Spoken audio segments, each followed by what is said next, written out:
কোটা সংস্কার আন্দোলনে রংপুরে পুলিশের গুলিতে শহীদ আবু সাঈদের বাড়িতে গিয়েছেন অন্তর্বর্তীকালীন সরকারের প্রধান উপদেষ্টা ড মোহাম্মদ ইউনূস। সেখানে তিনি আবু সাঈদের কবর জিয়ারতের পর কথা বলেছেন তার পরিবারের সদস্যদের সঙ্গে। এ সময় ড ইউনূসের সঙ্গে কথা বলতে গিয়ে কান্নায় ভেঙে পড়েন আবু সাঈদের বাবা। শনিবার ১০ আগস্ট সকাল 10:30টার দিকে হেলিকপ্টার যোগে রংপুরের পীরগঞ্জে পৌঁছান তিনি। আবু সাঈদের কবর জিয়ারত করে তার পরিবারের সঙ্গে কথা বলার সময় আবু সাঈদের মা এবং পরিবারের অন্যান্য সদস্যরাও ছিলেন অশ্রুসজল। এরপরে ড মোহাম্মদ ইউনূস বেগম রোকেয়া বিশ্ববিদ্যালয়ে যান। আবু সাঈদ যেখানে গুলিবিদ্ধ হন সেই জায়গাটিও পরিদর্শন করেন তিনি। পরে বেগম রোকেয়া বিশ্ববিদ্যালয়ের শিক্ষক এবং শিক্ষার্থীদের সঙ্গে মতবিনিময় করেন ড ইউনূস। পরবর্তীতে তার রংপুর মেডিকেলে আহত ছাত্র জনতাকে দেখতে যাওয়ার কথা রয়েছে।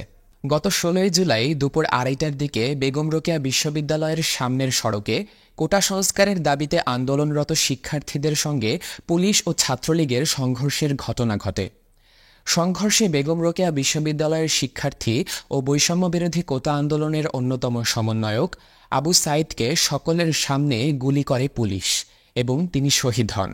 এদিকে গত বৃহস্পতিবার ৮ই আগস্ট বিমানবন্দরে দেওয়া এক বক্তৃতায় ড মোহাম্মদ ইউনূস আবু সাঈদের কথা স্মরণ করে আবেগ আপ্লুত হয়ে পড়েন।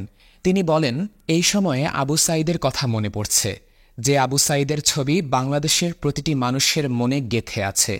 এটা কেউ ভুলতে পারবে না। কি অবিশ্বাস্য একটা সাহসী যুবক বন্দুকের সামনে দাঁড়িয়ে আছে, এবং তারপর থেকে আর কোনো যুবক কোনো যুবতী হার মানেনি, সামনে এগিয়ে গেছে এবং বলেছে, যত গুলি মারো, মারতে পারো, আমরা আছি।